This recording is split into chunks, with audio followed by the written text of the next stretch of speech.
Recuerda que a través de la página web www.pavelpichardo.com/shop puedes obtener acceso a cursos y talleres académicos exclusivos para complementar tu formación académica. Gracias por tu preferencia.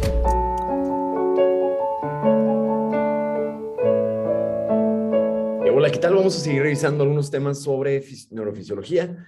El día de hoy vamos a tocar primero un poquito sobre cómo se transmiten los impulsos nerviosos y cuáles son los diferentes releos que van a llegar hasta nuestro cerebro. Entonces, para poderlo platicar y desglosar un poquito más, tenemos que recordar primero algunos componentes muy importantes del oído. Acuérdate que básicamente tenemos varias divisiones ahí.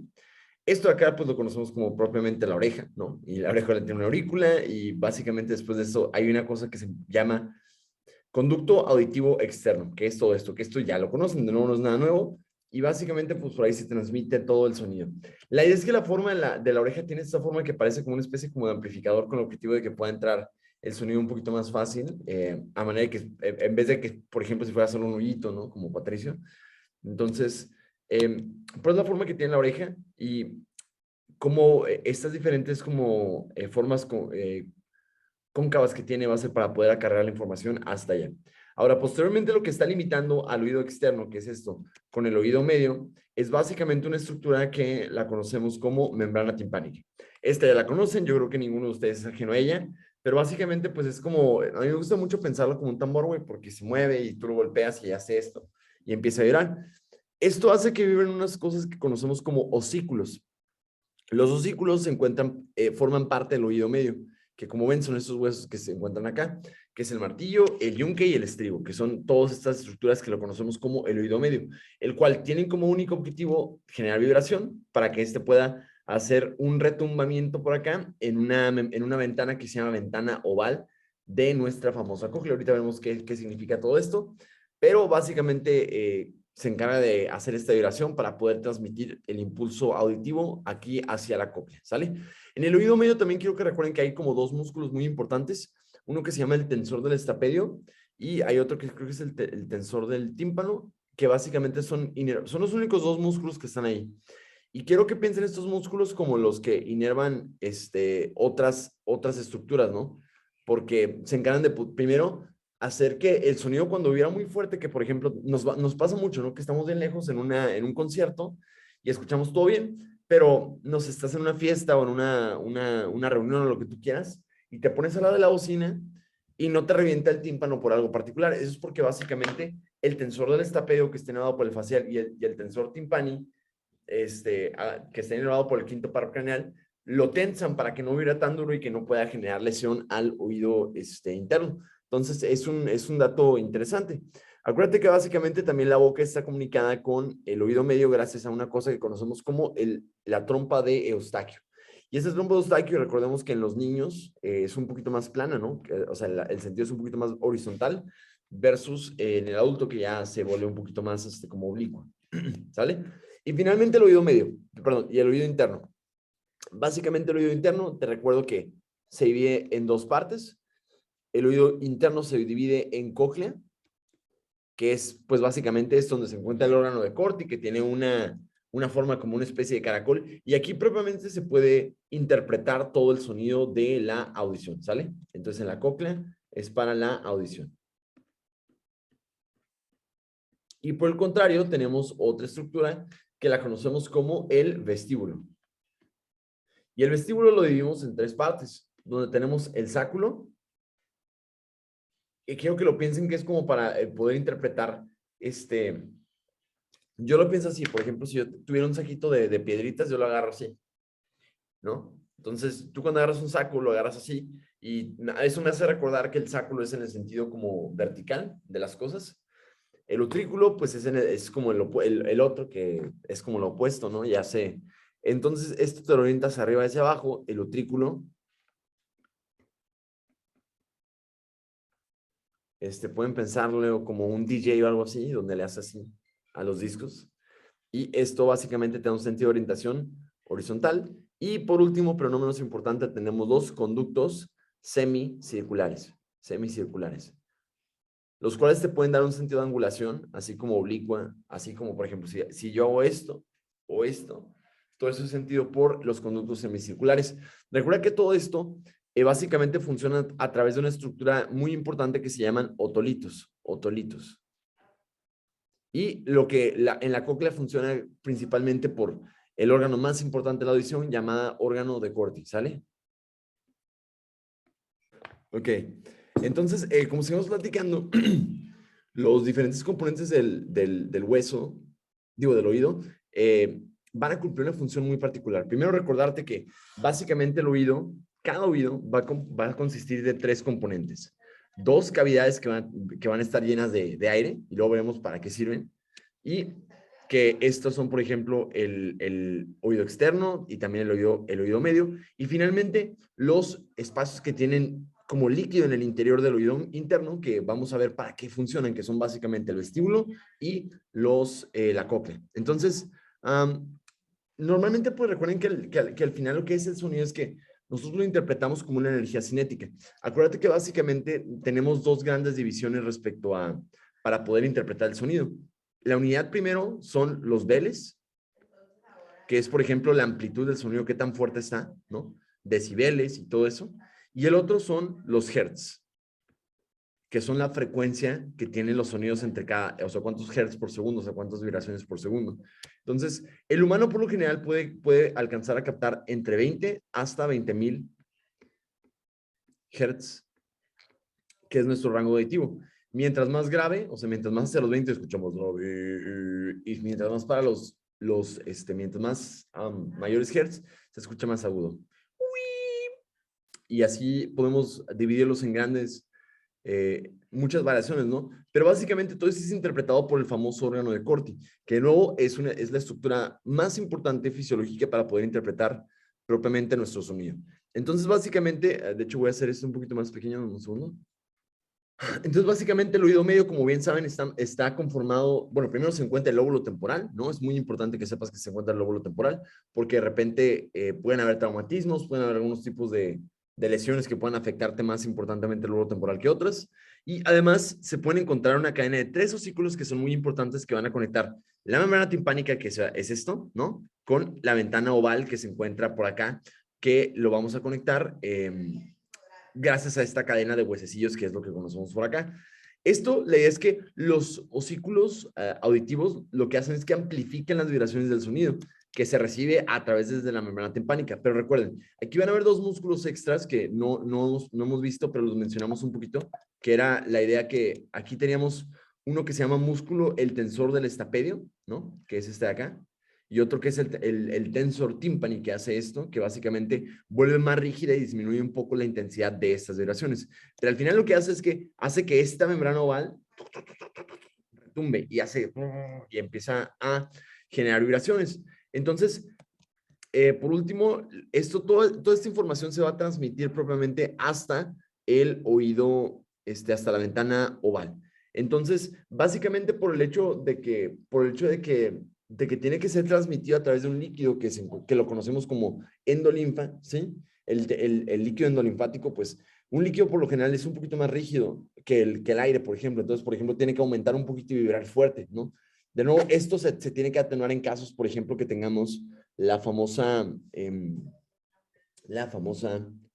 uh, impedancia, ¿no? Cuando hay demasiado sonido y tenemos que, como tal, hacerlo un poquito más lento. Pero no, lo vamos a ir viendo todo esto. Recuerden que la nasofaringe se puede comunicar gracias a esta cosa que la conocemos como la trompa de Eustaquio.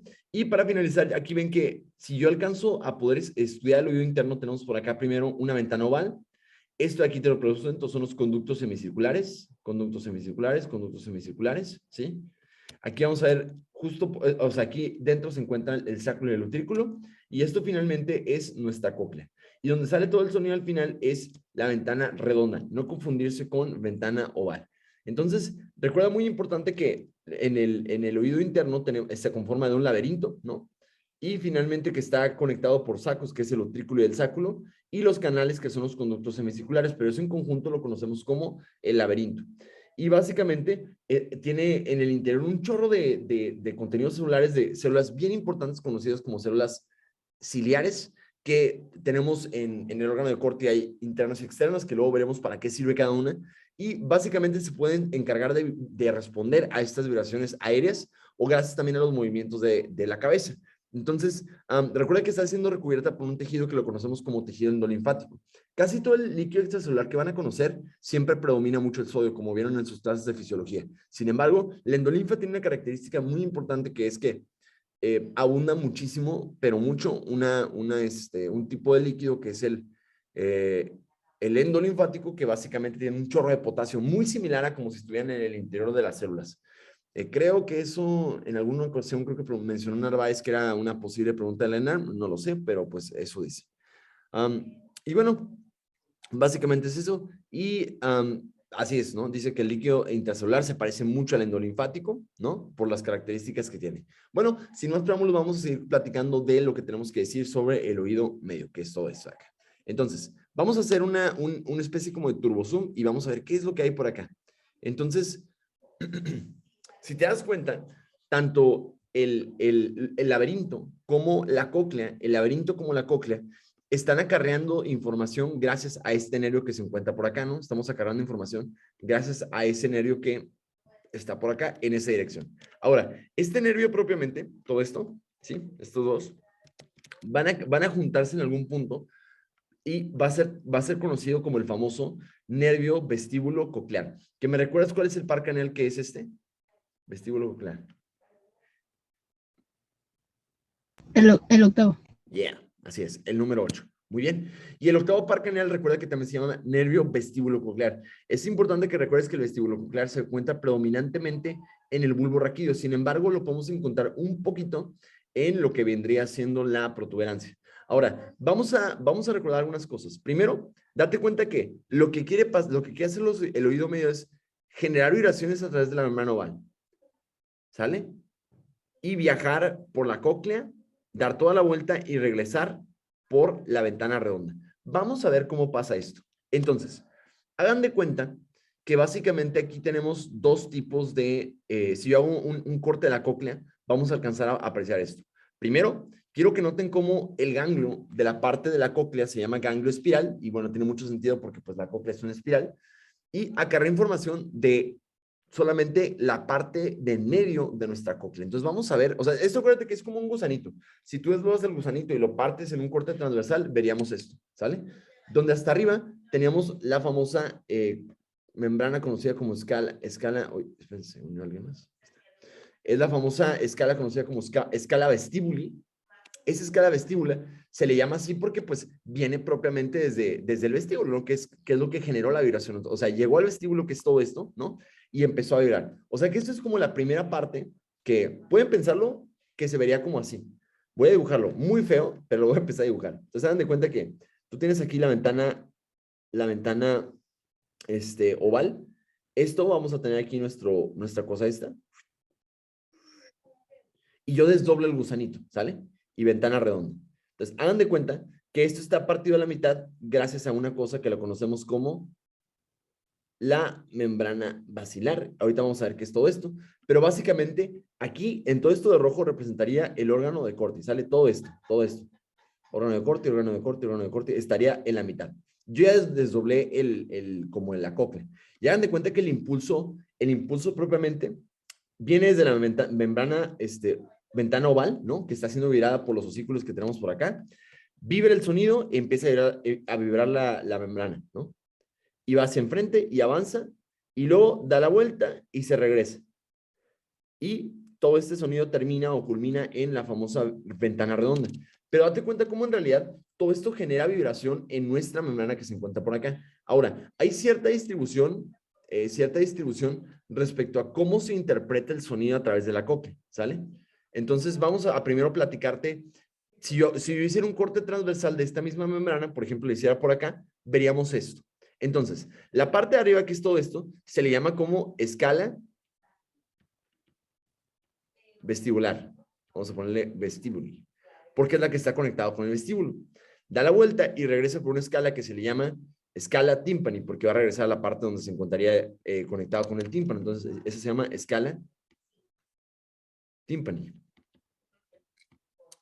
Entonces, primero date cuenta que tanto la escala vestibuli como la escala timpani, los dos tienen perilinfas, porque si te pones a pensar, están en realidad conectados desde el inicio hasta el final y se regresan, pero es lo mismo, ¿no? Ahora, quiero que te des una idea cómo hay una escala en medio, conocida como escala media, que sería el equivalente a esta que se encuentra por acá. Entonces, ya tenemos hasta ahorita 3 estructuras mencionadas. Tenemos la escala vestibuli, que viene por las vibraciones que vienen desde los osículos del estribo y todo eso. Y abajo tenemos la escala timpani, ¿no? Que también tiene perilinfa. Ahora, es importante saber que lo que en realidad está generando los impulsos es todo lo que se encuentra aquí a la mitad, ¿no? Que es la escala media. Entonces, algunas diferencias importantes con la escala media es que esta no tiene perilinfa, que la perilinfa sí se parece al líquido extracelular normal, pero esta tiene endolinfa, ¿sale? Esta tiene endolinfa. Algo importante es que hay una parte que se llama stria vascularis, que a mí me gusta mucho pensarlo como los plexos coroideos que tenemos en los ventrículos, porque este también, al igual que ellos, se encargan de producir algo, y esto lo conocemos como el líquido endolinfático. Recuerda que el líquido endolinfático al final del día es un líquido que es rico en potasio porque conforme pueden moverse de la membrana, puede generar de manera directa estimulación probablemente del órgano de corte. Ahora, aquí hasta arriba tenemos una membrana que se le llama membrana tectorial, que está siendo recubierta alrededor por la endolinfa, ¿sale? Membrana tectorial, ¿sale? Aquí abajo, esta porción lo conocemos como membrana basilar, entonces, la base y el tectorio. ¿Y qué es lo que se encuentra en medio? El órgano de corte. Entonces, de nuevo, solamente para recordarte, tenemos hacia arriba la membrana tectorial, que es tu techo, hacia abajo es la basilar, y justo en medio tenemos el famoso órgano de corte, que es el órgano para la audición. Ahora, vamos a hablar poquito antes de ver cómo funciona el órgano de Corti, nomás para recordarte lo siguiente. Esta cóclea, hagan de cuenta que en la base puede interpretar cierto grupo de sonidos, ¿sale? En la base puede interpretar cierto grupo de sonidos y en el ápice puede interpretar otro cierto grupo de sonidos. Básicamente los que se interpretan en la base son aquellos que tienen alta frecuencia, o sea, altos hertz. O sea que cualquier cosa que se acerque a los 20,000 hertz va a estar interpretado en la base y cualquier cosa que se empiece a interpretar los más de alto pitch, perdón, de menor pitch, o sea, los más graves, se interpretan por acá en el apex, ¿no? De 20. Entonces, es importante también recordarte que una correlación clínica importante es que, por ejemplo, los de la base se pueden perder conforme una persona va creciendo, entonces eso lo conocemos como presbiacusia. Ahorita vamos a ver una correlación clínica por abajo, pero básicamente es lo mismo. Creo que ahí abajo en el libro hay una correlación clínica. Dice, ok, middle ear diseases, ¿no? Algunas enfermedades que te pueden afectar el oído medio, o sea, los osículos, son básicamente la otitis media, la otosclerosis, ¿no? Que, por ejemplo, puede ponerlo rígido y ya no podrían vibrar de la misma manera, que básicamente te dan una pérdida auditiva conductiva, que básicamente lo podemos diferenciar por las pruebas de Rine y las pruebas de Weber, ¿sí? El test de Rine y Weber. Y también recuerda que algunas lesiones del nervio facial te pueden generar la parálisis de Bell, que puede resultar en hiperacusia, porque el tensor del estapedio normalmente cuando hay un sonido muy fuerte, como que lo amarra para que no se mueva y evita todo esto. Y finalmente la presbiacusia es pérdida de las células con cabellitos, ¿no? Ciliares en la base de la cóclea, que son los sonidos muy agudos, ¿sale? Entonces, continuando con esta parte, vamos a seguir platicándoles cómo es que funciona. De nuevo, te recuerdo que básicamente cómo el sonido llega hasta tu oído es que el sonido empieza a generar una vibración, ¿no? Y esta vibración lo que va a hacer es que va a retumbar tu membrana timpánica como si fuera una especie de tambor. Va a estimular el martillo, ¿no? Que va a hacer que vibre luego nuestro yunque y finalmente nuestro estribo, que hace este movimiento oscilatorio. Sube y baja, y sube y baja. Y esto hace que vibre. Entonces, básicamente se va a estimular todo lo que se encuentra como perilinfa.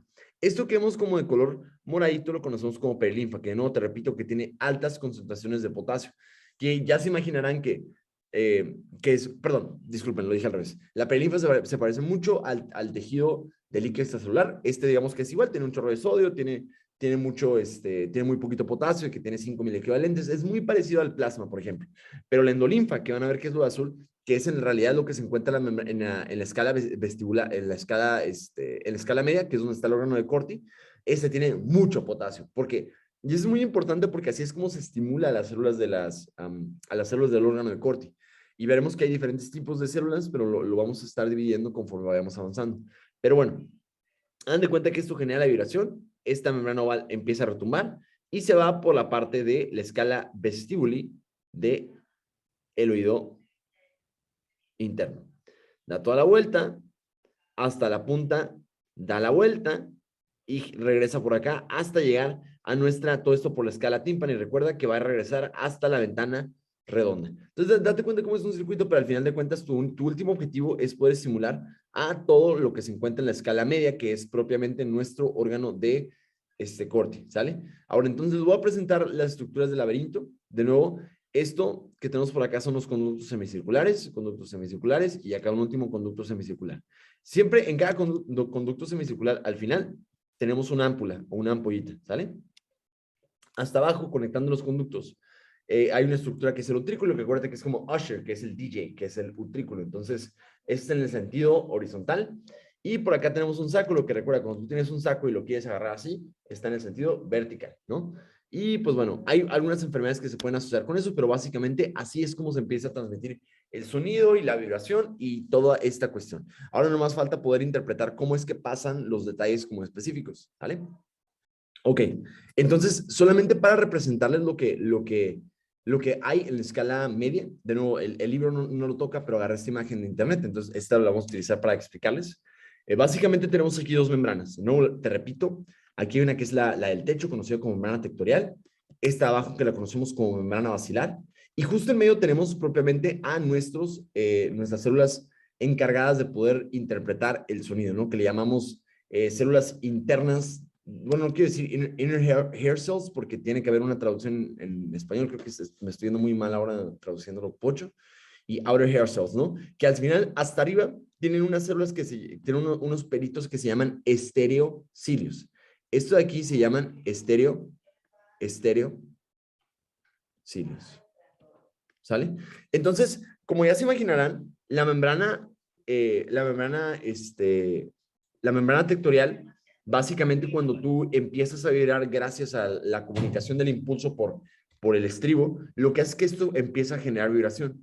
Y esto va a generar cierta shearing force, donde va a empezar a mover como tal así la endolinfa, pero a mares. Acuérdate que la endolinfa es todo este líquido que se encuentra por acá abajo. Lo voy a poner como de color verdecito azulado, que es todo esto. O sea, acá estaría la endolinfa por acá, endolinfa por acá, endolinfa por acá, ¿sale? Entonces, esto genera que los estereocilos que te presento son estos que se encuentran por acá, se muevan y van a hacer que se muevan de manera lateral, ¿sale? Ahora, este dibujo tampoco te lo explica, pero al moverlos, es como un resortito y permiten la entrada porque en realidad, están tapando unos canales dependientes de movimiento, que son unos mecanorreceptores, pero para el sonido, de potasio. Entonces, lo loco, niños, es que las células ciliares, preferencialmente las células internas ciliares, se generan estos potenciales de acción, gracias a la entrada de una corriente de potasio.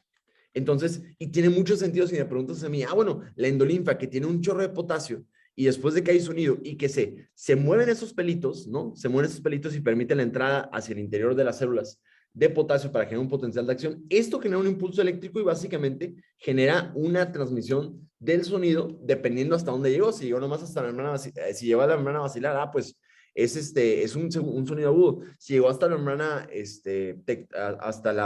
hasta el ápice, por ejemplo, hace que es un sonido grave. Y así va llegando poco a poco con base en saber cuáles son los sonidos que están siendo estimulados. Ahora, las células auditivas como tal, externas, estas de acá, outer hair cells, lo que hacen muy importante es que cumplen dos funciones muy relevantes. Primero, recordarte que las internas son las que en realidad transmiten o interpretan el sonido, ¿sale? El impulso, y los transforman en impulsos eléctricos. Mientras que, por el contrario, las células externas funcionan como dos cosas, como reguladores y como células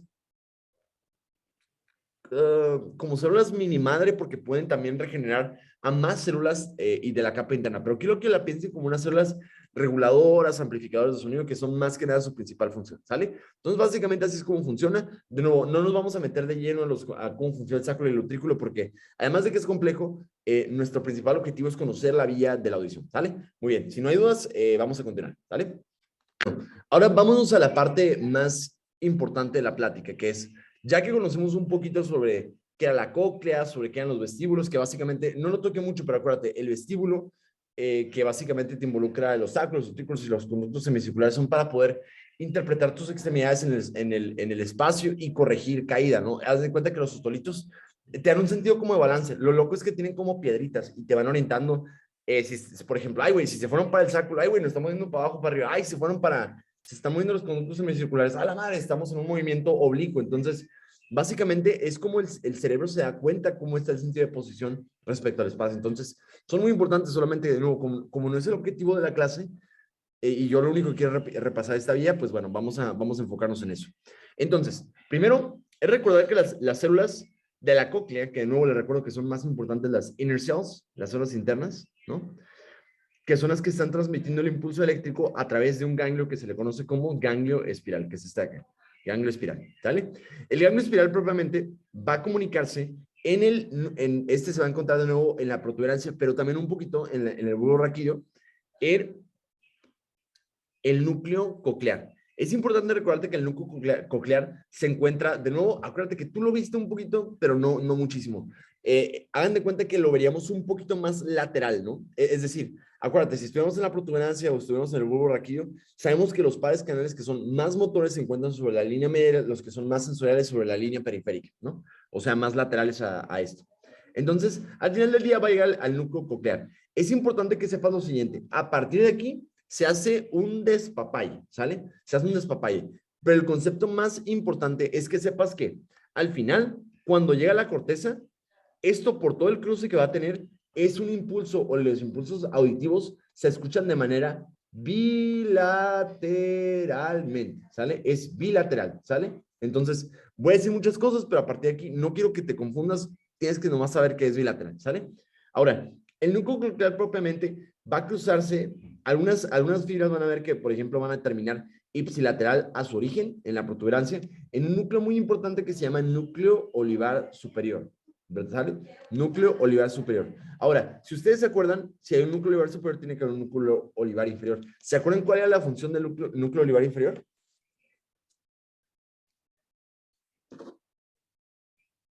¿O dónde lo habíamos visto anteriormente? ¿Quién se acuerda? Este lo encontramos, por ejemplo, como parte de la vía, lo encontramos en el bulbo raquídeo. Era la mitocondria que habíamos dicho, bueno, yo sé que ese es el bulbo raquídeo porque hay una mitocondria por allí, que es el núcleo olivar inferior, que luego la función que tiene más importante va a ser para la comunicación con el cerebelo. Aún no lo hemos visto, pero lo vamos a ver en el futuro, ¿sale? Básicamente, algunas van a ir ipsilaterales, otras van a ir contralaterales, pero van a culminar a nivel del núcleo olivar superior. Y el núcleo olivar superior entonces se va a encontrar en la protuberancia. Ahora, este cruce propiamente tiene un nombre y se le llama como cuerpo trapezoide, que es la decusación de estas dos fibras de manera bilateral, ¿sale? Todo esto pasa en la protuberancia, pero en la transición entre el bulbo raquídeo y la protuberancia en realidad. Ahí más o menos empieza toda esta cuestión.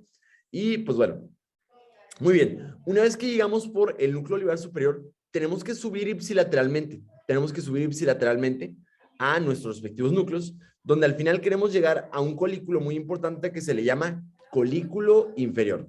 Colículo inferior. De nuevo, este es el primer relevo auditivo que vemos, porque la clase pasa, ahorita vemos una representación anatómica donde se encuentra cada cosa, pero básicamente el colículo inferior está en el mesencéfalo y justo debajo los superiores que son un relevo visual que vamos a estar platicando más adelantemente. Y finalmente por acá ¿Están ahí contigo? ¿Mande? O creo que sí. Un segundo. Ok, entonces estaba platicando que aquí se encuentra el núcleo olivar superior, transmite el impulso eléctrico a través de nuestro lemnisco lateral. Ok, entonces, para todo lemnisco medial, ¿sí? Que lo vimos en la vía proprioceptiva de las columnas dorsales, hay un lemnisco lateral que no tiene nada que ver con la propiocepción, pero tiene que ver con la audición, conocido como lemnisco lateral, ¿sale? Entonces, luego se comunica con nuestro colículo inferior, ¿no? Y este colículo inferior al final del día va a comunicarse con ese es muy importante porque es el tercer núcleo que vamos a ver. Es el tercer núcleo que vamos a ver del tálamo. El colículo inferior posteriormente se va a comunicar con el núcleo geniculado medial, ¿sí? Y yo me acuerdo que es el núcleo, porque hay dos, está el núcleo geniculado lateral y el medial. Pero el núcleo geniculado medial es para la audición, porque yo sé que la música se interpreta por la vía auditiva, ¿no? Entonces, núcleo geniculado medial es para la audición, ¿sí? y va a culminar en el giro temporal en la corteza auditiva primaria que se le conoce como giros de Herschel, que ahorita los vamos a ver con más detenimiento. Entonces, de manera resumida, vamos a cerrar los ojitos y vamos a empezar. Ok, el ganglio espiral lo que hace es que se comunica ipsilateralmente con nuestro núcleo coclear. El núcleo coclear se puede encontrar o en la protuberancia o en el bulbo. Sin embargo, a pesar de que en ese esquema está la protuberancia, debemos recordar que se encuentra distribuido en las dos partes. Luego, nuestro núcleo coclear va a cruzarse las fibras bilateralmente e ipsilateralmente a través de una estructura que se llama cuerpo trapezoide, ¿no? Porque los trapecios van como así y se cruzan. Van a culminar ahí mismo una protuberancia en un núcleo que se llama núcleo olivar. No es el inferior, sino que es el superior, porque el inferior es del cerebelo. Ok, el núcleo olivar superior. Este posteriormente se va a quedar ipsilateral a su origen y va a subir a través de una vía que se llama vía lemnisco lateral, ¿sale? Porque es como la antítesis del lemnisco medial. Va a llegar hasta el colículo inferior. El colículo inferior va a subir propiamente hasta nuestro tálamo en un núcleo que se llama núcleo geniculado medial y va a llegar a la corteza en un núcleo conocido como el giro de Herschel, ¿sale? Que se encuentra en el lóbulo temporal y va a ser procesada hasta llegar al giro temporal superior. Entonces, vamos a ver algunos datos importantes. Entonces, a menos que tú tuvieras una lesión desde acá, o sea, a nivel periférico, desde aquí, ¿no? Entonces, estuviera comprimiendo esto, pudieras tener una afección unilateral del sonido, ¿no? Pero en realidad, si te acuerdas, por ejemplo, cómo, bueno, si afectas esta parte de la corteza o la cápsula o esto, es contralateral la lesión. Aquí no, güey. Aquí todo en cualquier parte sería una lesión y manifestaciones bilaterales por la decusación del cuerpo trapezoide, ¿sale? En el único sitio en realidad donde puedes tener alteraciones auditivas solamente de un lado de la lesión, básicamente sería si tuvieras una lesión por acá.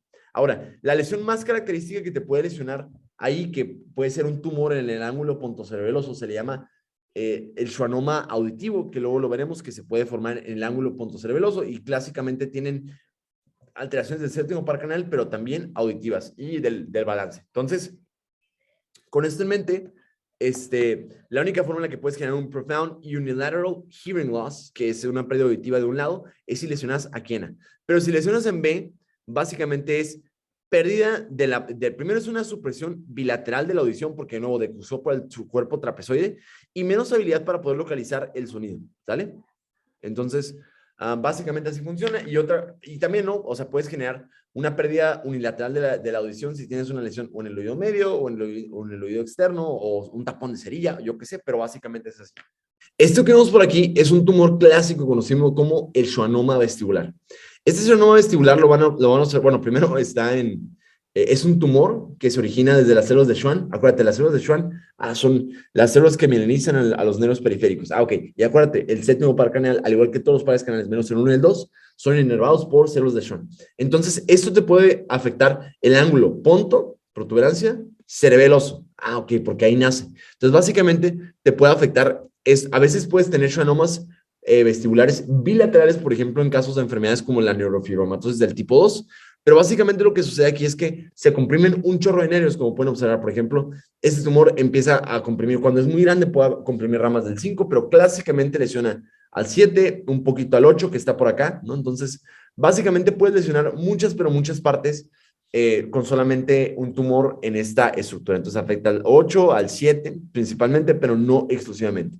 Entonces, es una característica del cómo te puede generar, bueno, si ves que alguien tiene tosis facial, o sea, una alteración del 7 y además, no escucho o de repente tiene pérdida del balance de un lado, bueno, no está muy fumado que debería sospechar posiblemente un schwannoma vestibular, ¿no? Sobre todo si tiene neurofibromatosis o alguna enfermedad de este tipo, ¿sale? Ahora, otra característica importante es ubicar a los inferior, superior, no, inferior, colliculus. Ya hemos visto hasta ahorita el colículo. Si volteamos a ver el mesencéfalo y lo viéramos desde atrás, de nuevo te recuerdo que ese es el cerebro, esto acá es propiamente nuestro mesencéfalo, la corteza. Pero quiero que te des cuenta cómo, aquí de nuevo te recuerdo, tenemos el bulbo, protuberancia y mesencéfalo. Acuérdate que el mesencéfalo tiene dos bolitas, ¿no? Arriba, te recuerdo que tenemos los colículos superiores, que los colículos superiores eran parte de una vía auditiva que aún no hemos, perdón, de una vía visual que aún no hemos visto, que son para controlar los movimientos sacádicos en respuesta a sonidos fuertes o demás. Y este aquí, que es el colículo inferior. Es importante que sepas que este colículo inferior es un relevo muy importante para poder interpretar los sonidos auditivos, ¿sale? Todos los sonidos, y es un relevo muy importante, ¿sale? Ahora, vamos a ver propiamente ahora los giros de Heschel, Heschel gyres. Entonces, como ven por acá, los giros de Heschel son parte de la corteza auditiva primaria, ¿no? Propiamente se encuentra, son este de acá, este de acá y este de acá, pero más importante se encuentra ubicado en el giro temporal superior. Ahora, el lóbulo temporal está muy sencillo. De la vista lateral solamente se alcanzan a ubicar 3 partes, que es el giro temporal superior, el giro temporal medio y el giro temporal inferior. Son solamente 3, ¿sale? Pero es importante que sepas que el giro de Heschel, que es como la porción más del medio del giro temporal superior, es la corteza auditiva primaria. Pero acuérdate, para todas las sensoriales, hay un nivel primario, un nivel secundario y un nivel terciario. Primario, secundario y terciario. Entonces, es importante que sepas que el giro de Heschel interpreta la audición bilateralmente y se procesa propiamente en el área de Wernicke o en el área de Wernicke. Que, güey, si me preguntas a mí se me hace que tiene un chorro de sentido, que el área de Wernicke se encuentra en el lóbulo temporal y que sea para la comprensión del lenguaje, ¿sale? Entonces, solamente para recordarles, el giro de Heschel corresponde con las áreas de Goldman 41 y 42 y el área de Wernicke principalmente es 22 y 23, ¿no? Aquí nomás te ponen 22, pero también la 23 involucra un poquito de esta parte.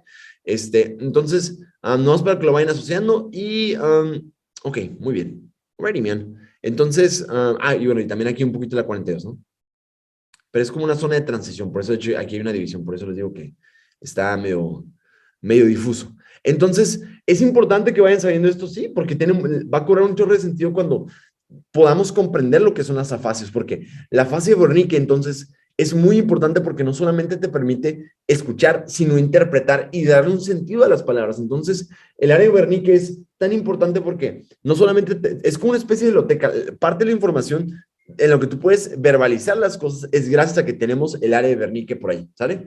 Entonces, bueno, pues ojalá les haya gustado mucho este video. De todas maneras, si les gustó, compártanlo, coméntenlo y digan a sus amigos y recomienden el canal, ¿sale? Nos vemos en el siguiente video. Not today, not today, not today, not tomorrow. Get out my way, please, I'm trying to get paid. Not today, not today, not today, not tomorrow.